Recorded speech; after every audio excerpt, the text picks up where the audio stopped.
listening to the #1 Good Vibe station from the heart of Central Luzon. This is GV 99.1, your Good Vibes. Welcome 2026 with a hearty, yummy, and healthy treats from Edelin's Homemade Nuts. Kapag hanap mo ay snack, Fill your luggage with the nutty goodness Edelin's Greaseless Peanuts or Adobo Native Peanuts, dry roasted cashews, garlic chips, malitog, and more. Di kompleto ang balikbayan journey without bringing home the global Filipino pasalubong you can trust. Kaya tara na't pamili ng Edelin's Homemade Nuts in mall branches and groceries nationwide. Ka-vibes to another Women's Month special ng Isn't It Nice with DJ Nice. At live na tayo ngayon sa ating Facebook page. So feel free to join. Pwede kayong magpa-shoutout sa comments. Sana masamahan nyo kami dyan. And of course, live din tayo sa radyo, GV 99.1, simulcasting live din nationwide sa Signal TV Channel 306 and worldwide. Sa inyong radio streaming app or website, just search GV 99.1. And syempre, kasama na natin ang ating Edelin's Homemade Nuts family. O diba sa pangalan pa lang, Edelin's Homemade Nuts, saktong-sakto for Women's Month. Supposedly, makakasama sa atin, or makakasama sana natin mismo si Ma'am Edelyn Sichon Cañero, yung mismong founder at president ng Edelin's Homemade Nuts. Kaso, ayun nga, she needs to rest right now. Tama po ba, Sir Jasper? Yes, voice rest. Oo, pero I think kahit paos, marami pong nawawala ng boses ngayon na namamalat kasi 'di ba sala sa init at sala sa lamig, Sir Jasper. Pero I think tuloy-tuloy parang nagtatrabaho yata si Ma'am Edelyn eh. No po. Walang patid. Oo, walang patid. Grabe sa kasipagan. Ayan. So, ang kasama po natin muli, it's been a while. It's been like ages, di ba, Sir Jasper? We have the CFO of Edelin's Homemade Nuts. Siya po yung anak ni Ma'am Edelyn ng Edelin's Homemade Nuts, si Mr. Jasper Cañero. Welcome back po, sir. Hello. Thank you for having me. Sir, konting pa-recap naman, konting pa-catching up tayo with our Edelin's Homemade Nuts family. Kamusta na po? Balita namin, bukod sa FDA certified, may bago kayong certification, no? And this is a very important certification worldwide and globally. So tell us about it. Yes. Oo, habang merong gulo sa Middle East or prior to yung gulo sa Middle East, nakakuha na kami ng halal certification. Congratulations! No, talagang it's truly a global Filipino brand. You can trust. The global Filipino pasalubong, you can trust na nga talaga. Yes. So they're not only FDA certified, halal certified na rin. Halal certified for everyone to enjoy, di ba? Regardless of religion, di ba? Ayun, ganun pala yun. Diba, sir? Siguro a quick explanation lang na mabilisan. Ano ba yung halal certified? Bakit importante din yun, sir? For Edelin's Homemade Nuts. Well, alam naman natin yung halal, meron sila mga tinuturo dun sa nila, no, sa kanilang religion, no, yung mga Muslim natin na mga kapatid, no. So, importante sa kanila na certified ka na sa kanila in terms of halal, kasi tinitingnan nila how's the procedure, yung facility, yung mga ingredients na ginagamit nyo, kung lahat ba yan ay naaayon sa mga turo ng kanilang religion. So, yun. Yun naman ang doon. Kaya, pag nakita nilang halal certified yung produkto, dumaan na yan sa proseso. At hindi din makakaila, sir, na marami tayong OFW sa Middle East. Ayun. Yes, so, oo. Shout out sa ating mga kababayan dyan. Be safe always, no? Mm-hmm. So, we pray for your safety. And you're praying for their safety. And naririnig naman nila everyday din na Edelin's Homemade Nuts is also now open for franchise. So, please tell us about the franchise opportunity nitong Edelin's Homemade Nuts if they want to be a part of the family. O alam ko naman ngayon dahil sa taas naman ng presyo ng 'di ba ng oil, 'di ba? So True. well, if you have idle funds naman po no na to invest in, so might as well ride no with the success of Edeline Zombie Nuts, no, so you can tap our franchise no para at least meron lang kayo maging stepping stone siya no para magkaroon kayo ng sarili ninyong negosyo, sarili ninyong pagkakabalan.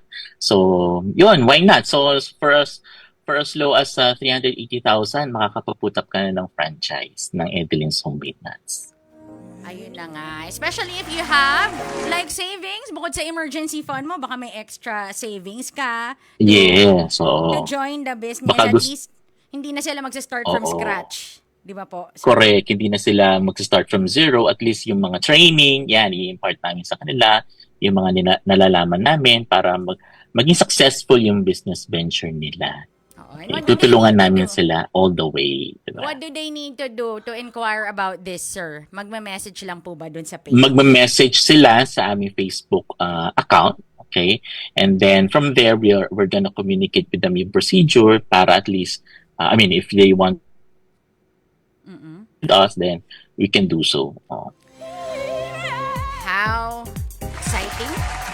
And meron pa silang more exciting news. Totoo po ba yung balita, Sir Jasper, na magkaka-add-on na ang Edeline's Homemade Nuts? Kasi di ba you have mall kiosks dito sa Pilipinas. And masarap kasi kainin ng Edeline's Homemade Nuts, hindi lang nuts but also the cookies. Maghahanap-hanap ka talaga ng kape. So, Yes, is it correct. true that you have plans to also add on a Yes. cafe? Like, di ba? Will it Soon. be beside the kiosk, ganun? Oo, very, very soon. So, inaayos lang namin yung interior ngayon. So, hopefully, we could announce that very, very soon kung tapos na yung aming cafe. Oo. But dito lang yan sa Mexico. Mexico Oy, siya. congratulating Mexico. you Pero in malapit na rin advance. siya sa in the area of San Fernando. So, malapit-lapit na rin sa mga residents sa San Fernando. Oo, congratulations in advance na rin, no? So, dito pala yung magiging pilot store na parang slash cafe siya. No, sir? Sa Yes. Mexico, oo. Pampanga. Mm-mm. Okay, Yes, abangers correct. na tayo. Kasi pansin ko nga, sir, pag tayo kumakain ng mani, ng mga cookies, talagang hahanap-hanapin natin yung kape. So perfect lang na merong Edeline's Cafe na parang i-add on nyo dun sa inyong mini store na Edeline's Homemade Nuts mismo. Oo, kasi when we went to Hanoi, Vietnam, Mm-mm. before we went to we went to Hanoi, nakita namin yung mga tao doon habang nagkakape. Meron silang kutkutin, yung parang sunflower seeds, ganyan. So parang nagkaroon kami ng idea na, pwede nga pala maging accompaniment ng coffee. Okay. Kung ayaw mo ng sunflower seeds, then you can try our nuts, 'di ba? As accompaniment for your coffee. So, lahat kasi ng Edeline's Homemade Nuts na product, parang perfect siya sa kape. Bumabagay siya sa kape. Gumabagay naman. Yes. At napansin niyo, Sir Jasper, parang coffee shops are all the rage dito sa Pampanga no? Oo, it's a booming business. It's a Oo. booming industry, so to speak. Talaga, Kaya nga, they really wanna- makikiride tayo dyan. Oo. Nice.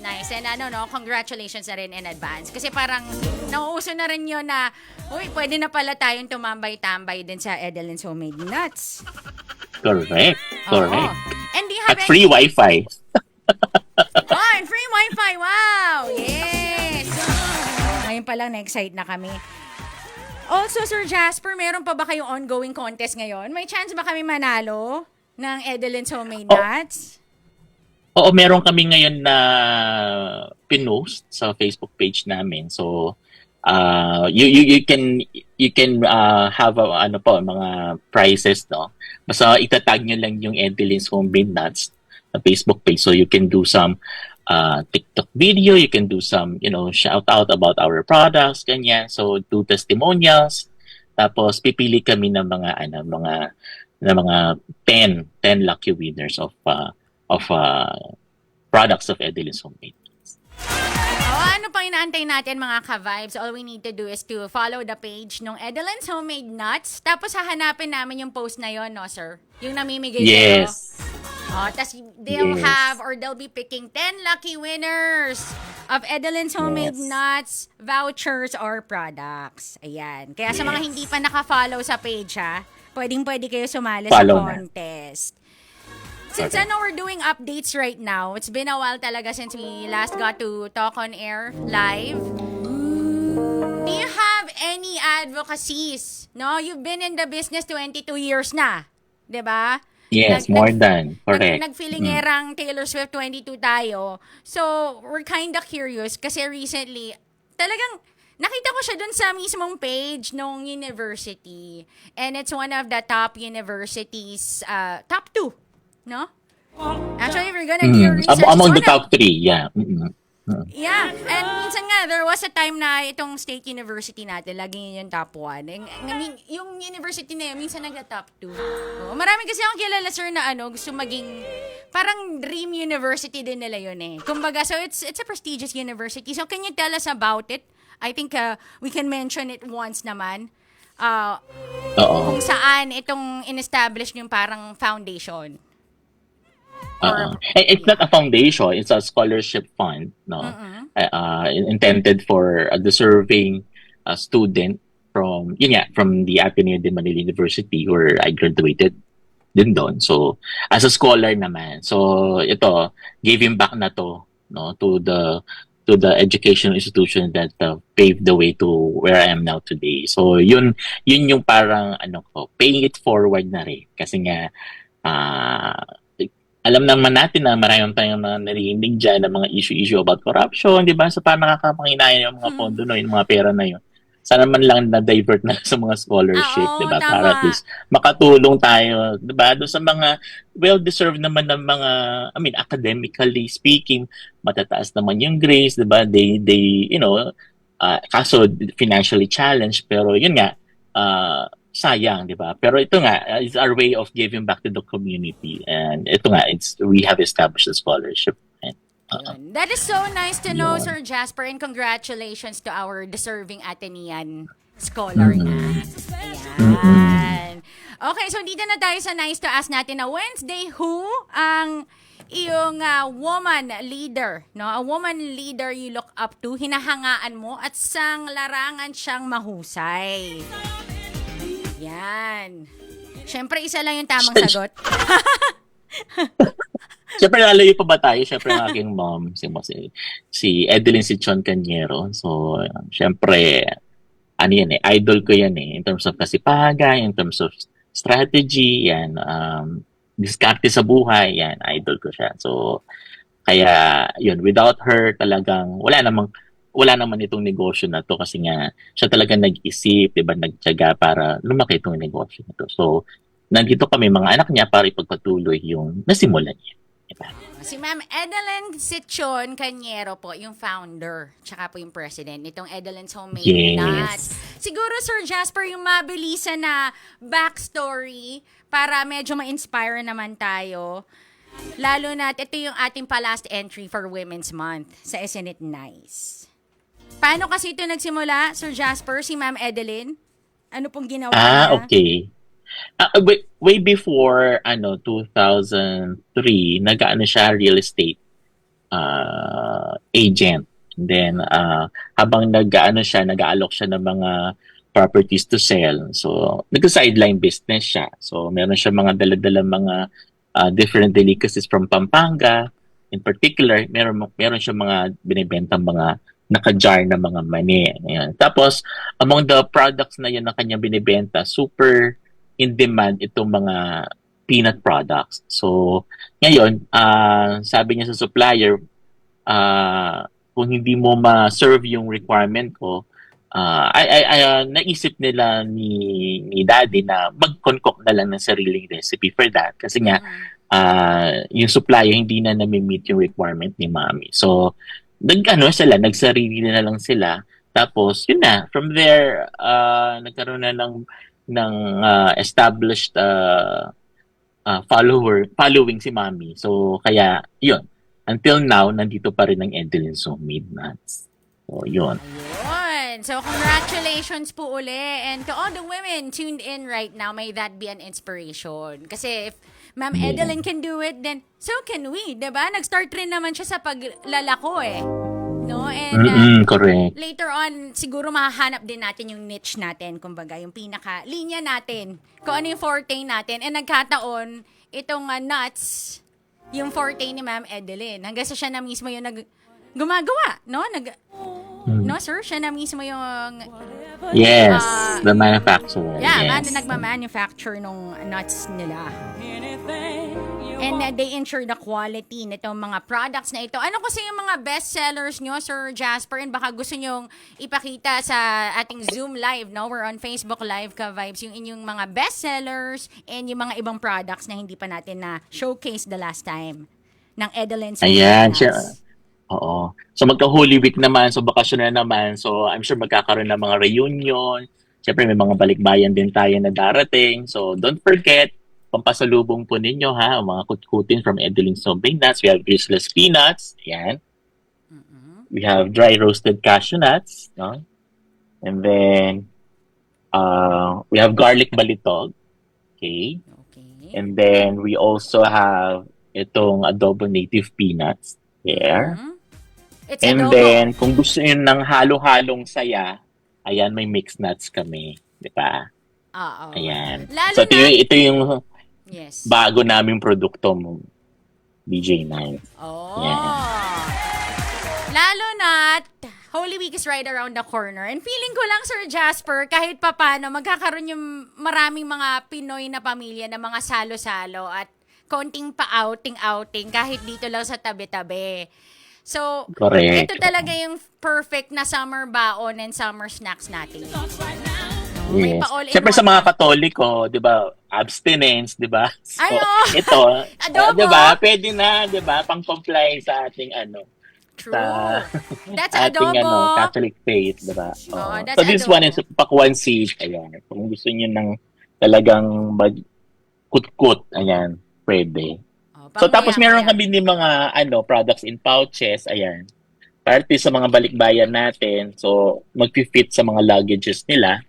So hindi na kailangan ng bulky na mga packaging. Ayan. Napaka-convenient nitong mga pouches nila. Oo. Kasi na-try na naman yung pag sa kotse, like in a long trip, baon mo yan, napaka-convenient. Hindi nawawala yung lutong. Kasi they're resealable, tapos hindi nga siya bulky. No, napakadaling dalhin at isaksak sa inyong mga bag or maleta. May mga umuwi tayo, maraming OFWs ngayon. This too shall pass and I'm sure soon marami ring makakalipad uli. Diba, sir? So, this is your perfect baon.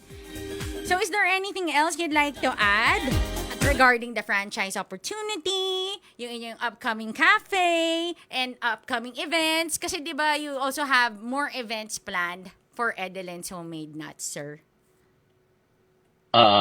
Yun nga. So, sa mga kababayan po natin dyan na, yun nga, yung mga nag-umuwi mga OFW, no?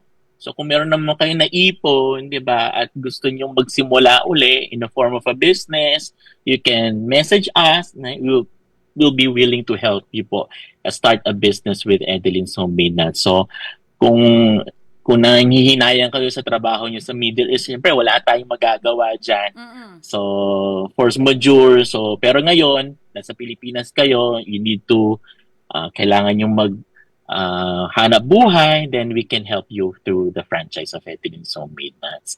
And of course, don't forget, soon, no, hopefully, makapag-open na kami ng cafe. We're just doing the interiors lang and then we'll let you know over Facebook page. So, yun. So, thank you, DJ Nice, ha? Yan yung for the opportunity nakaka-excite, always. Sir Jasper, kasi parang hindi lang siya yung kiosk eh. Pwede ka nang mag-hang out mismo sa Edeline's Homemade Nuts with the free wifi at magkakape-kape kayo dahil yan ang uso ngayon, lalo na dito sa Pampanga. No? Like chill. Coffee shops are all the rage right now. So, I think we have time for our second nice to ask Sir Jasper, lalo na kayo po a seasoned entrepreneur and the whole families into the business, no? Ano pong ma-advise nyo sa ating mga ka-vibes? Ano pong mga preparations ang ginagawa nyo as an MSME, a medium and small business enterprise? Maybe we can follow some of your tips and advice sa ating paghahanda. Dahil unpredictable We only have... hindi naman natin inaasahan. Yes. I mean, Opo. well, sa mga ganitong mga crisis, oil crisis, kami, way before na pa nangyari to, nagpa-solar na kami for our company, no. So, isa yung malaking, although hindi naman siguro ganun kalaki yung magiging effect niya sa electricity, pero at least, di ba? So, kung tumataas man yung presyo ng oil, well, nakakatipid naman kami sa kuryente. So in that way, we're also helping the environment din kasi renewable energy din. So yun. So, kumbaga ngayon nag-iisip-isip na tayo. So, hindi na tayo dapat maging super dependent, reliant sa oil, no? So, we can do some electric cars, ganyan. Pero, syempre, titingnan pa rin natin yung performance yan in the near future, no? Pero, siguro, ma-accept din natin yung ganong new normal siguro na lahat naka-electric car na, di ba? Lahat, hindi na ganong ka-dependent niya sa oil. So, pero yun nga, let's all pray, no? Sana humupa na yung gera sa Middle East kasi hindi lang yun ang affected. Tayo, economically speaking, we're affected. So, let's pray na matigil na yung gera sa Middle East. Yeah. So, yun po yung isang preparation na i-implement nyo na sa inyong mga businesses, like you've tapped solar energy and yun nga, you're trying other alternatives, like you've gone na ba, Sir Jasper, if you don't mind me asking, naka-electric na ba sila niyan? Sa vehicle ganun? Electric car? Hindi pa. Kami rin, But, sir, parang sa solar late din kaming namulat, yung gano'n. Oo. Pero yung solar, napa-install na namin. So, tapos nung nakikita namin yung mga electric bill, magana pala. So, nababawasan yung bill. So, parang na-excite kami na in the long run. Wala kaming babayaran pa. May utang na lang yung co-op sa yung parang it works pala, no? Noong una parang ba't ang mahal? Ba't ang mahal, di ba? Tapos it works pala yung gano'n. It works naman. So, sige. Siguro to last cease na lang. to believe. Last na lang, sir, since I know you're good in finances, you spent like over a decade in the banking industry. No? You're in the management team of the banking industry from the bank where you came from. So, finances, sir, kasi napaka-importante ngayon yung liquidity, yung ano pong ma-advise niyo sa amin in terms of money? Kasi syempre ngayon, di ba, parang pag ganito may mga krisis, syempre lahat tayo parang naghihigpit ng sinturon, di ba? So parang we're trying our best na magtipid, di ba? Kasi nga, hindi natin alam, baka in the long run, yung mga presyo ng bilihin, di ba, tumaas. Pero yun nga, I'm not advising talaga na mag-panic buying tayo. Kasi all the more na magpa-panic buying tayo, lalo tataas ang presyo ng mga bilihin. So, let's all relax, no? So, let's all sit back and relax at mag-pray na lang tayo na hopefully maliwanagan yung mga leaders natin dyan sa Middle East and of course USA, no, na itigil na. Kasi nga, hindi naman yan nakakabuti sa lahat. Diba? So yun. So, I guess in terms of kailangan talaga natin one way or another we have to curb our spending, 'di ba? Kasi nga hindi rin biro itong crisis na to. So at least you have other things na papagamitan pa. So kung if you're into laging kumakain sa labas, sa restaurant, so why not kain muna kayo sa bahay, magluto, ganyan. So mga simple things na at least makapag yung expenses ninyo mabawasan. Diba? Ayun. Thank you so much, Sir Jasper. And paki-invite po uli sila. Paki-invite na po uli sila to try the proudly Pinoy, the global Filipino brand we can trust, which is Edelin's Homemade Nuts. At syempre, dapat matry muna nila bago sila mag-franchise, diba? And bago natin Correct. binyagan yung cafe. No? Dahil yung Edeline Store parang magkaka-Edeline's Cafe na sa Mexico, Pampanga.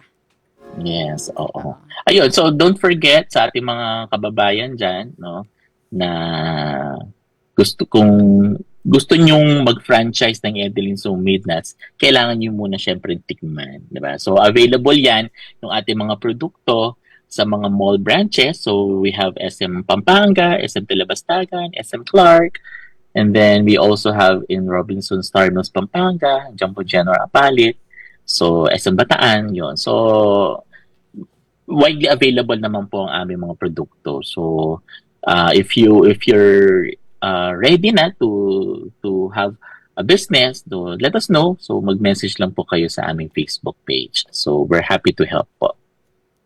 Thank you so much, Sir Jasper Cañero, the CFO of Edeline's Homemade Nuts. And any shout-outs po or greetings? Ayan, sa lahat po ng mga empleyado namin sa Edeline's Homemade Nuts, okay? Thank you for all your support, no? So, kahit na nagkakaroon ng crisis, nandiyan pa rin kayo ang maalalay para sa ating company. So, relax lang. Kaya natin to. Ayan. Maraming salamat po sa inyong words of wisdom and inspiration din from Ma'am Edeline Sichon Cañero, our featured Woman of the Hour dito sa Isn't It Nice and for Women's Month. So thank you again, Sir Jasper. Wala na po tayong nakalimutan. Siyempre, yung asawa ko. And mommy, daddy. Opo. Oh, yan. Ano, So, and the Sichon and the ayan. Cañero family and Yes. the rest of the staff, our Edeline's Homemade Nuts family. Okay na po, Sir Jasper? Yes, okay na po, DJ Nice. Ayun, Thank natandaan you. natin yung Edeline's Homemade Nuts, hindi lang siya nuts. Merong cookies, merong banana chips. Parang they've got like everything. So here's Michael Bublé with Everything on GV 99.1. Your good vibes. You're a falling star. You're